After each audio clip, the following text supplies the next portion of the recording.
Have you been in the stores lately? They're everywhere.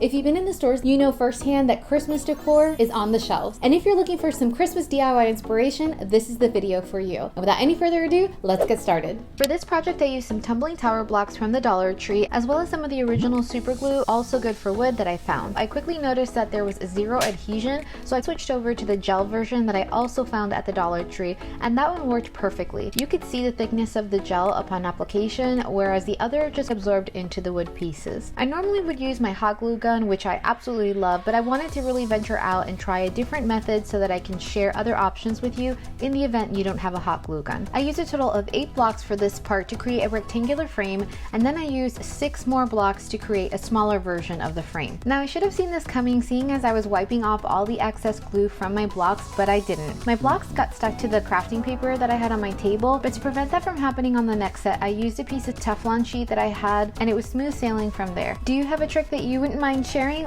Leave it down in the comment section below.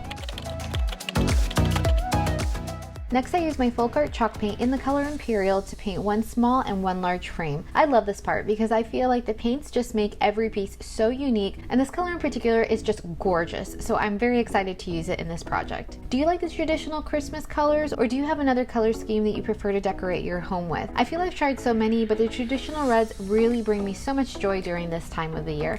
For some contrast, I used my white Waverly chalk paint to paint the remaining 2 pieces, and then I used it to paint in some designs on my red frames. These designs were really random and in the moment. I just went with the flow and hoped for something beautiful in the end. Be sure to let me know what you think in the comment section below.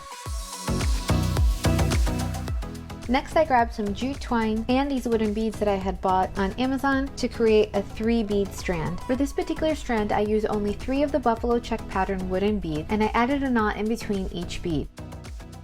I then secured the jute twine to the ends with hot glue and cut the ends off so that I could glue the wooden bead directly onto the interior of my smaller frame.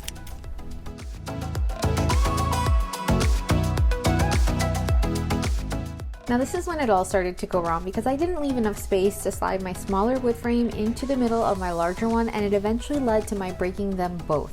I will, however, give credit where credit is due. I really put a lot of pressure on these blocks before they came apart, so the super glue gel is definitely a win in my book. All I did here is glue the pieces back together, only this time in place where I wanted them. I later touched up the pieces with paint because the red chalk paint had transferred onto the white. For the second piece, I used jute twine to line the corners of the larger frame. Then I used 2 black and 1 buffalo check printed wooden bead to create a diagonal 3-bead strand in the middle of the small frame, which I then glued to the top of the white larger one. Together they make up these fun little wooden decor pieces that you can set on a table or even add to your tree this Christmas. In this next project, I used a candle that I had bought in the Michaels clearance section and some Waverly chalk paint in the color Truffle. I dry brushed the paint all along the outside of the tin to give it a more rustic look, and then I used the color Moss, also by Waverly, to bring in some of that green and give it some life. I couldn't resist, so I also added some of the Imperial by Folk Art to really add a pop of color. Then I used this leftover chalkboard tag from the Dollar Tree. I removed the rest of the clothespin that had broken off, and I added the word Santa to it. But before adding it to my candle, I used this black faux leather ribbon from the Dollar Tree to mimic a little black belt for a Santa suit, and then I also added some leftover nautical rope along the top and bottom part of the black ribbon.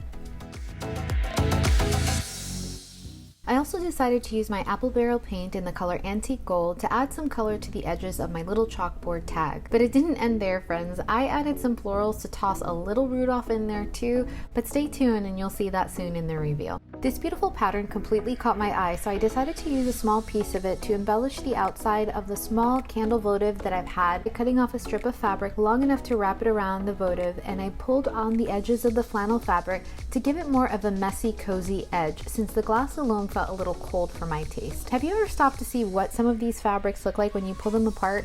I don't know about you, but I find it so soothing to look at.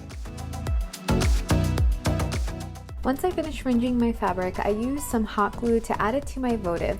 I did a simple folded edge at the end to give it a nice clean look, and then I just added a single piece of nautical rope to tie it into my first candle. To complete this last bit, I jumped into Cricut Design Space to type the words "Promise I've been good" so that I could add them to this black IKEA tray that I purchased at a garage sale for just $1. And just like that, with a little snowy magic, you've got yourself a hidden message with a Santa and Rudolph inspired candle duo to warm any space in your home this holiday season.